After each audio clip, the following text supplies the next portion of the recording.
Hi,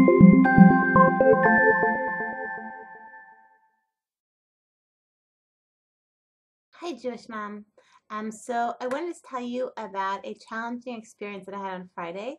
I got some criticism about my mothering from a close relative, and so I just want to tell you kind of the process that I went through of dealing with this criticism. So basically, a close relative told me told me that my house has become unified. Unified based on the name of my youngest son Yoni, who's 3. She said that that we're focusing a lot on Yoni, and then the 2 siblings above Yoni aren't getting enough attention. They're not getting enough attention. That's Yaakov, my 5-year-old, and Sophia, my 7-year-old. And so at first I was like, oh, when she actually told me this, I kind of like took it okay, like very maturely. But by the time I woke up on Shabbat morning, I was feeling really angry. I was feeling really resentful, and I was like kind of burning up, and I was thinking of all the defensive, offensive things I could do to this relative to get back at them for their judgment of me. And it's unfair judgment, and I know it's unfair judgment, and I know this specific relative. Sometimes this relative says things that are really right on and very perceptive. And sometimes really I feel like she's really off in the way and things that she says that they really don't have much basis in reality. So I was kind of confused with this case. Like, okay, is she completely off, or is this actually one of the things that's really perceptive? I didn't know. But anyway, so I was really offended and I was really hurt. And so when I woke up in the morning, every morning I sit down and I have like different things, like kind of like different meditations, different questions that I ask myself, and different things that I go through. And one of the things I do every morning is I ask a question to Hashem. It's the question. Every morning I have like a question, something I'm struggling with, like what to do with it, and ask Hashem, and kind of give that question to Hashem. And so I said, Hashem, my question today is, what should I do with this criticism? Like, is this accurate? What should I do with this? And so what was amazing is that all of Shabbat, like over the course of the day, then like just kind of Hashem showed me through all different kinds of things that happened, just like stage after stage after stage, like dealing with this criticism and what to do with criticism. It was a very big learning experience. And now actually I feel completely calm about what this relative said. And so whatever. So I'll explain to you how I got from feeling like furious to feeling calm and okay with it.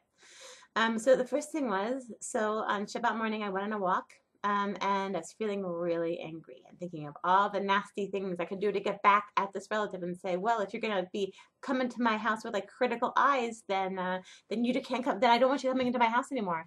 And when this relative asks me how the kids are, I'll say, well, I neglect my children. I don't know anything about them. All sorts of like clever get back at the relative kinds of things I could do. Okay. So then I came across, when I was walking along, I came across this note. Can you see it? Okay. And and I saw it was exactly from me. What does it say? Ha'atzavut. It's something I think from Rabbi Nachman. And it says, oh no, I'm sorry, it's from Rabbi Pinchas Mikoritz. This is one of the students of the Baal Shem Tov. He said, Ha'atzavut ba ladam miga'ava. Sadness comes to a person through pride, from pride. Oh, that got to me. I was like, that's it. Why am I feeling so upset? Because this person, through insulting my mothering skills and my mothering, then she's hurt my pride. What? I'm not the perfect mother. I'm not. I actually have things that I actually need to work on. Ah, okay.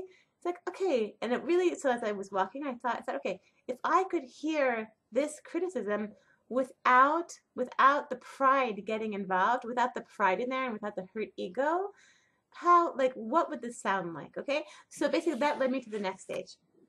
I went to visit a friend of mine, who's a very wise, insightful person, and I told her the story. And so she said, she said like when I get criticized, She said, for example, I recently got criticized by a relative. And so I think to myself, I kind of step back and I just try to think about it rationally and just think, okay, is there truth in what this relative's saying? Is there truth in it? Or not, doesn't have to be a relative, it could be anyone, any criticism you get, like, how do you know if it's true? And she said, just sit back and think. And she said for herself, when there was a certain case, and the mother, and I'm sorry, this case it was her mother. She said like the mother was babysitting for the kids and had certain comments about her kids, and this one has a problem and this doesn't have a problem. And she said then like she sat back and thought, okay, is this true? Is this not true? Okay. So I looked back at my situation, and I thought, okay, is this true? Like just with no ego involved, like really looking objectively at the situation. And I thought, okay, it's true. My 3-year-old, he's the baby of the house. He does get a lot of attention. But I think it's also true that my 5-year-old Jacob gets a lot of attention too. He gets a lot of attention. It could be though that my 7-year-old Sophia doesn't get as much attention as she needs. It's possible that quite a few times between like kind of the cute, rambunctious two little boys and the big, mature, big girls. She's my littlest girl. It could be that my 7-year-old Sophia, that she's kind of not the cute little and not the kind of big grown up big girl. It could be that she's kind of getting lost in the scuffle. It's true. Okay, and that was helpful. Okay, so then that afternoon, I went to a class. I go every Shabbat to a Parsha class given by a woman named Shira Lichtig, and so she brought something powerful that gave me more that opened up my eyes more to my situation, to the criticism. So she quoted a piece by Rav Harlap, and Rav Harlap was talking about the spiritual work, the avodah of galut, of the exile, and of the geula. Okay, I'm talking about like that. We basically talking about us, that we are the generation of the geula, right? And so what's our? He's like, we tend to think that spiritual work is getting down on myself. Is saying, why am I not better at this? And why am I so bad at this? And I need to work on this, and I need to work on this, and I didn't do this well enough, I didn't do this well enough, and I'm not makpid enough on this, and and like, like kind of self-flagellation, and that's our true spiritual service of Hashem. And he says, no. He says it's the exact opposite.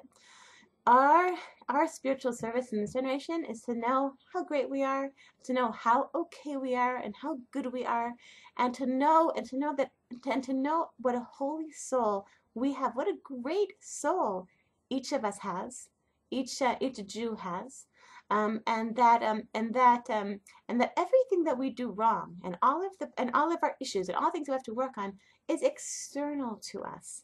Later on, I heard a class by Rabbi Fishel Schechter, and he was saying that people, that every Jew is like a mezuzah. Okay, so inside is the cloth. It's like the actual parchment, of the mezuzah, and then outside there's like the house of the mezuzah. There's like the casing, right? The mezuzah case. Okay, the mezuzah case is insignificant. You don't even have to have a mezuzah case. You can just put the mezuzah in theory like in a plastic bag, and just put it up on your wall. But it's insignificant. But the thing is, all the things, the trappings of our lives, all the things that we do, like our behavior and our mistakes, and all things we do, that's external to us. But inside, each of us, we're like the mezuzah parchment. We're that holy, right? Each of us is that. It's like the and Rabbi Fishel Schechter, he was saying that we can waste our lives. Waste our lives on the casing, on the mezuzah case, when we should focus on what's inside. And what really helped me with this is that when going back to the Rav Harlap thing about like our service, so all like the mistakes we make, then they're external to us. They're the mezuzah case and not us, not the mezuzah inside. It made me realize, okay, like I don't have to take this so personally.